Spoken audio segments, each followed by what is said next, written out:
নিতাই গৌর সুতন্ত বিমানন্দ বদনে বলো হরি হরি বল। নিতাই গৌর সুতন্ত বিমানন্দ বদনে বলো হরি হরি বল। নিতাই গৌর সুতন্ত বিমানন্দ বদনে বলো হরি হরি বল। জয় নিতাই, জয় গৌর, জয় শ্রী রাধে। চৈতন্য চরিতামৃত গ্রন্থে মধ্যলীলার তরলের পরিচ্ছেদ থেকে বলছেন, সাজিয়া কৃষ্ণ চৈতন্য শ্রী রথাগ্রের নর্তজ জনাসি জগৎ চিত্তম জগন্নাথ অপি বিস্মৃত। এখানে বলছেন যে জগন্নাথে রথের সম্মুখে মহাপ্রভু সপ্ত সম্প্রদায় নৃত্য করছেন, রথ এগিয়ে চলছে।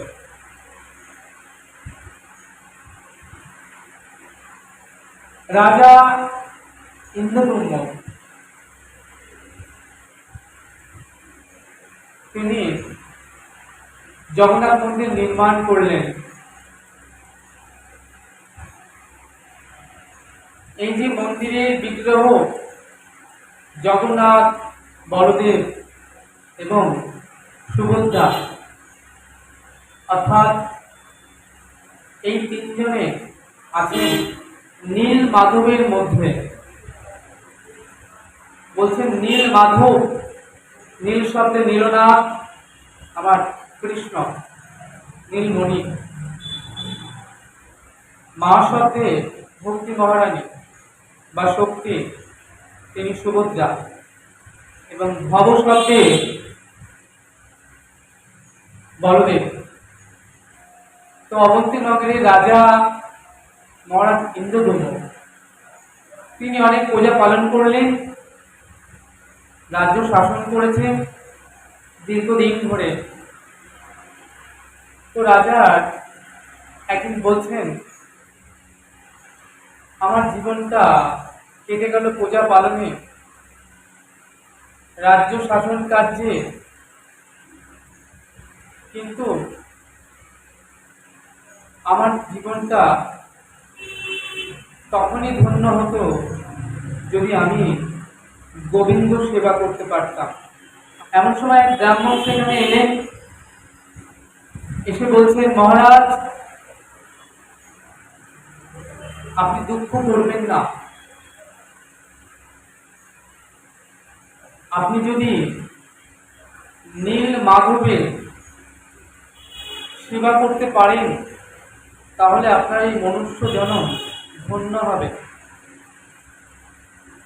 নীল মাধব নামটা শুনে মহারাজ নীল মাধবের প্রতি আসক্ত হলেন। নামের মধ্যে একটা মাদকতা আছে, একটা প্রেম আছে। মহারাজ সমস্ত সৈন্যদের চারিদিকে দিক দিগান্তে প্রেরণ করলেন নীল মাধবের সন্ধান করবার জন্য। কেউ যখন নীল মাধবের কোনো সন্ধান করতে পারলেন না, তখন তারা আবার ফিরে এলেন, রাজাকে জানালেন, মহারাজ আমরা বহু অন্বেষণের পরেও আমরা নীল মাধবের কোনো সন্ধান এখনো পাইনি।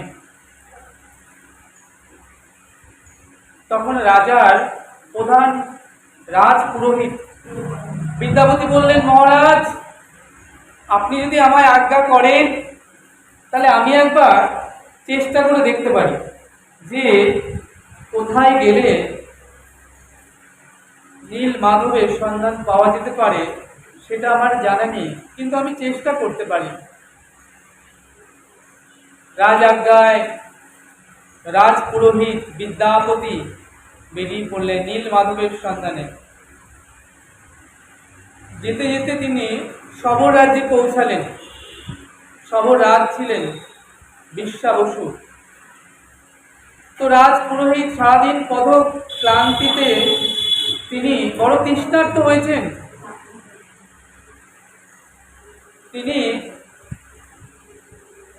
সবর রাজ্যে এসে বিশ্বাবসুর কন্যা ললিতা কাছে জল প্রার্থনা করলেন। ললিতা বললেন, ওইতে আপনাকে দেখে ব্রাহ্মণ সন্তান বলে মনে হচ্ছে, কিন্তু আমরা নিচু জাতি, সবর জাতি, আমাদের হাতের জল আপনি কি গ্রহণ করবেন? বিদ্যাপতি বললেন, আগে প্রাণ থাকলে তবে তো আমার ব্রাহ্মণ্যত্ব।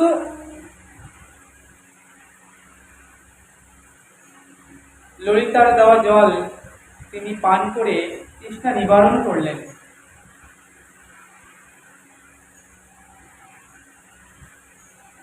বিশ্বাবসু বললেন, আপনি যদি কিছু মনে না করেন একটা কথা বলি। আপনি ব্রাহ্মণ সন্তান, আপনি কিছুদিন আমাদের এখানে অবস্থান করুন এবং আমাদের এখানে সেবা গ্রহণ করুন। বিদ্যাপতি সবরাজি থেকে দিলেন এবং বিশ্বাবসুর কন্যা ললিতা সঙ্গে বিদ্যাপতির একটা প্রণয় ঘটিত ঘটনা ঘটল। বিশ্বাবসু মনে মনে চিন্তা করলেন যে আমার কন্যা বিবাহ উপযুক্ত হয়েছে বটে, আমার কন্যার জন্য উপযুক্ত পাত্র আমি অনেক পাব, কিন্তু এমন সুপুরুষ, ব্রাহ্মণ তনয়, ভক্ত, নিষ্ঠাবান আমি একজনও পাব না। তাই বিদ্যাপতির সাথে ললিতা বিবাহ বন্ধনে আবদ্ধ হলেন। একদিন বিদ্যাপতি ললিতাকে ডেকে বললেন, ললিতা, তোমার পিতাকে আমি রোজ দেখি যে রাত্রে তিনি কোথায় বের হন, পরের দিন দুপুর 12টায় ঘরে ফিরেন, কোথায় যান? ললিতা বলে ফেললেন, আমার পিতা নীল মাধবের সেবাতে যান। নীল মাধব?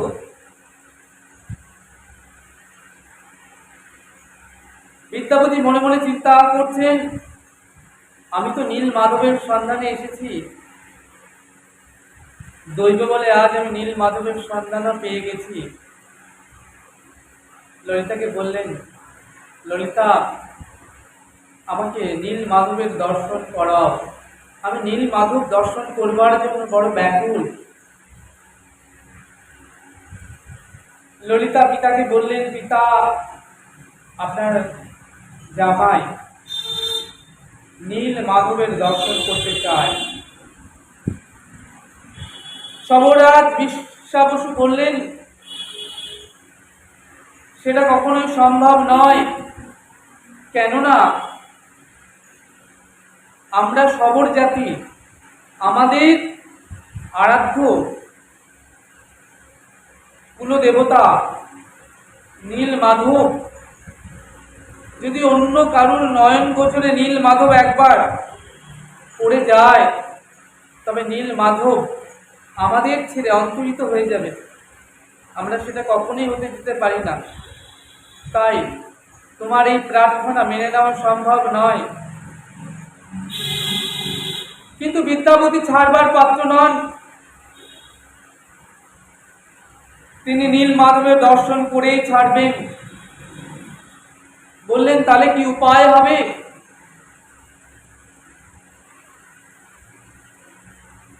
ললিতা আবার পিতার কাছে কাতর করজের অনুরোধ করছেন, পিতা, আপনি যেন কোনো প্রকারে একবার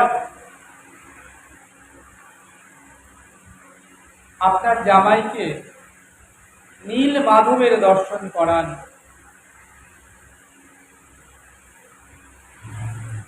এখন বিশ্বাবসু তিনি বললেন, একটা শর্তে আমি করাতে পারি,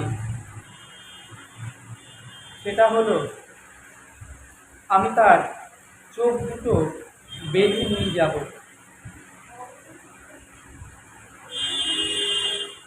বিদ্যাপতি রাজি হলেন। যখন নিয়ে যাচ্ছেন সেই নীলগিরি পর্বতের ভেতর, ললিতা কি করলেন, বিদ্যাপতি ঝোলায় কিছু সর্ষের দ্বারা পুড়ে দিলেন। আষাঢ় শ্রাবণ মাস,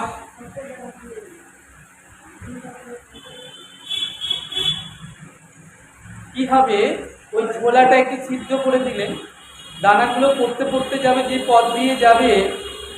আর আষাঢ় শ্রাবণ মাসে কি হবে না, বৃষ্টির জল হবে, জল পেয়ে ওই দানা থেকে গাছ হবে এবং যে পথ থেকে চলেছেন সেই পথে নির্দেশ পাওয়া যাবে।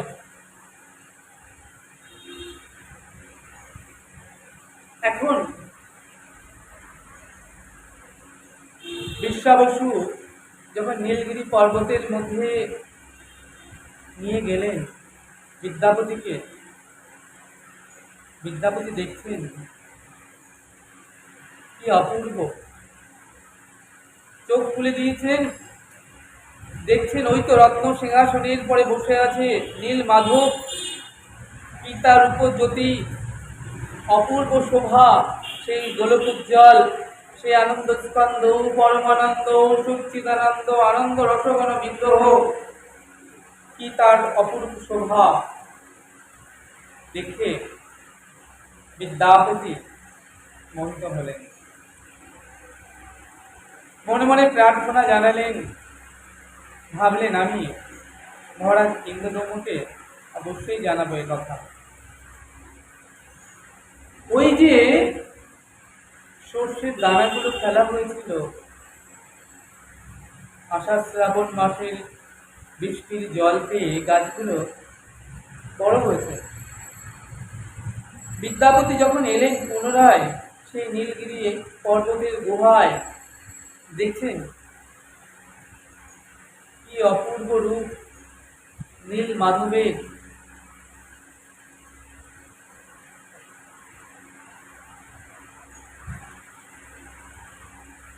যখন বিদ্যাপতি ফিরে যাবেন,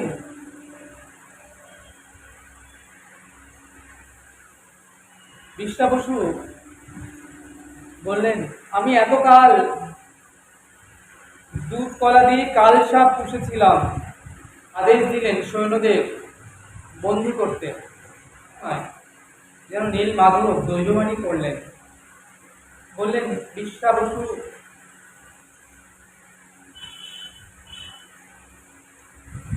তুমি বিদ্যাপতির বন্ধন খুলে দাও, আমি আমার নিজের বন্ধন স্বীকার করি বটে, কিন্তু আমার ভক্তের বন্ধন আমি কখনো স্বীকার করি না।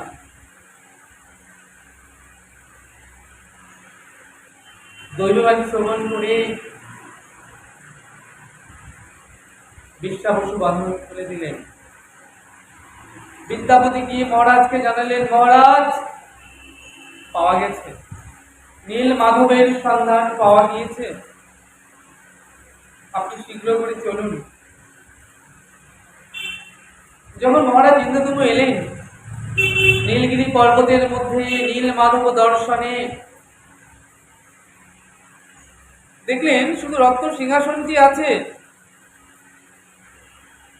কিন্তু নীল মাধব কোথায়, যেন অন্তরিত হয়ে গিয়েছেন। মনে মনে ভাবলেন, মহারাজের আগমন বার্তা পেয়ে বিশ্বাবসু নিশ্চয়ই সবরাজ পূর্ব থেকেই তিনি নীল মাধবকে কোথাও লুকিয়ে রেখেছেন।